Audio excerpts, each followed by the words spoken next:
जो है वो मुलाकात होने जा रही है वजीर आजम की बिलावल भुट्टो जरदारी से। इससे पहले अगर देखा जाए सदर भी लाहौर में पड़ाव डाले हुए थे लेकिन उनकी मुलाकात नहीं हुई थी। एक बार भी जब वो हुआ कि मुलाकात होने जा रही है हमारे सामने खबरें आई थी।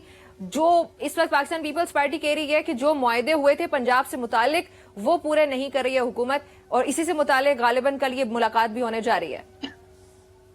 लेकिन हमरा पीपल्स पार्टी ये काफी अरसे से कह रही है, हमने पहले भी उनके गवर्नर की स्पीचेस भी सुनी, सारा कुछ सुना, उसके ऊपर हमने डिबेट भी की। देखिए बात यह है कि हमें भी पता है कि पीपल्स पार्टी एक मंजी हुई सियासी जमात है और अगर ऐसा होता कि मुआहदे पूरे नहीं हो रहे होते तो पीपल्स पार्टी इस वक्त तक कोई एक्चुअल एक्शन ले चुकी होती। जहां तक कल की मुलाकात की बात है तो मैं समझती हूँ कि बड़ी खुशाइन बात है। देखें, जब दो लोग गवर्नमेंट इकट्ठे बना के बैठे हैं तो ऑब्वियसली डिफरेंसेस होना बड़ी नॉर्मल सी बात है। हम पहले इस बारे में बात कर चुके हैं। डिफरेंसेस हो सकते हैं लेकिन वो ये कह रहे हैं कि आप लोग अपने माजरत के साथ आपको इंटरप्ट किया, आमना आपको इंटरप्ट किया, लेकिन वो ये कह रहे हैं कि जो तरक्याती फंड्स हैं उनकी अदम फराहमी है। उनको पंजाब में तरक्याती फंड्स या पंजाब में जो दीगर भी मुआहदे वो कह रहे हैं कि हमें वो मुआहदे कोई पूरे नहीं करा। So these are two different things.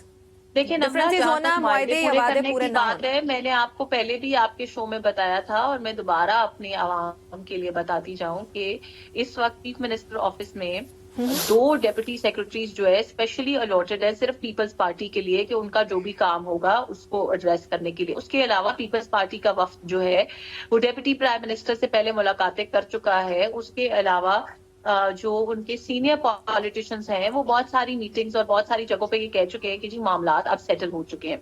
ये एक बड़ी नेचुरल सी बात है कि जब दो लोग जो एक दूसरे के खिलाफ इलेक्शन लड़ते हैं जब वो आके इकट्ठे गवर्नमेंट बनाएंगे तो उन्होंने एक दूसरे के खिलाफ, क्योंकि कल को वापस जाके इलेक्शन लड़ना है, उन्होंने एक दूसरे पे सवाल भी उठाना है। पीएमएलएन को भी मैं ये कहूंगी, और मैं इस वक्त आपको बड़ा एक न्यूट्रल जवाब दे रही हूँ कि पीएमएलएन ने भी, जाहिर बात है कि इस वक्त पीएमएलएन का फोकस होगा कि वो अपने बेहतर से बेहतर प्रोजेक्ट कर सके, अपनी गवर्नेंस बेहतर कर सके, अपने सारे काम कर सके। जाहिर बात है उनका शायद ये कंसर्न ना हो कि जी हम पीपल्स पार्टी के बारे में सोचें, लेकिन जितनी स्पेस उनको हमें देनी चाहिए उतनी स्पेस उनको बिल्कुल दी जाएगी। पीपल्स पार्टी का भी ये कंसर्न अपनी जगह जायज है क्योंकि उन्होंने कल को इलेक्शन लड़ना है और नून लीग के खिलाफ इलेक्शन लड़ना है। और पंजाब में उनका कंसर्न क्यों ज्यादा है? क्योंकि पंजाब में पीपल्स पार्टी तकरीबन खत्म हो चुकी है। हमने देखा कि पहले भी किस तरह से उन्होंने पंजाब में कोई सीटें नहीं जीती, इस बार भी ऐसा ही हुआ। सिर्फ जो सीटें जीती गई पीपल्स पार्टी की तरफ से वो साउथ पंजाब से जीती गई क्योंकि वो गिलानी जो है गिलानी फैमिली की ने कुछ सीटें जीती और कुछ उनके जो जिनको वो लोग सपोर्ट कर रहे थे कुछ वो सीटें जो है जीती गई। उसके अलावा पीपल्स पार्टी का पंजाब में कोई नामो निशान नहीं मिला। तो इस सूरत हाल में पाकिस्तान पीपल्स पार्टी का ये कंसर्न जायज है और मैं समझती हूँ कि ये खुशाइन बात है, इसको हमें नेगेटिव लाइट में नहीं देखना चाहिए। तो आपकी पार्टी में इस वक्त क्या सूरत हाल है कि जो उनकी डिमांड्स हैं वो आप जैसे बता रही हैं कि जायज है और उनको केटर किया जाएगा? सो आप कुछ इन्फॉर्मेशन शेयर कर सकती हैं कि कौन कौन सी डिमांड देखी जा सकती है? कौन? देखिए मैं यही कह रही हूँ कि जो उनकी जायज डिमांड्स हैं, ये बात डेप्यूटी प्राइम मिनिस्टर भी बता चुके हैं, ये बात सीनियर मिनिस्टर साहिबा से भी उनकी मीटिंग हुई और उनको इस बात की यकीन दहानी दिलाई गई कि आपकी जितनी जायज डिमांड्स हैं, जो आपके कंसर्न्स हैं, आपके हलकों के काम है, कोई आपके किसी काम में रुकावट है, उसको दूर किया जाएगा। अगर कोई एडमिनिस्ट्रेटिव इशू आ भी गया है तो उसको भी पंजाब गवर्नमेंट पूरी कोशिश करेगी कि उसको दूर करे।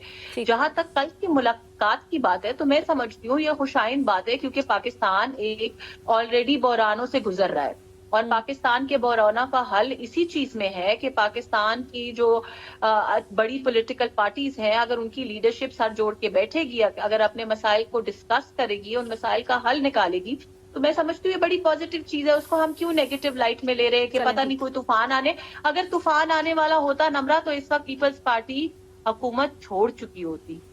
ये बात इस बात का सबसे बड़ा सबूत है कि पीपल्स पार्टी गवर्नमेंट में है, पीपल्स पार्टी पंजाब में भी गवर्नमेंट को सपोर्ट कर रही है, पीपल्स पार्टी इस वक्त जो है तमाम कॉन्स्टिट्यूशनल ओहदों पे फाइज है। पीपल्स पार्टी के साथ जो पावर शेयरिंग वो था फॉर्मूला था उसके ऊपर उसके तहत सारा कुछ चल रहा है। ये छोटी मोटे हिकअप्स आते रहते हैं और अच्छा होता है इनको बात करके हल कर लेना चाहिए ताकि हुकूमत की स्मूथ रनिंग के लिए बेहतर होगा।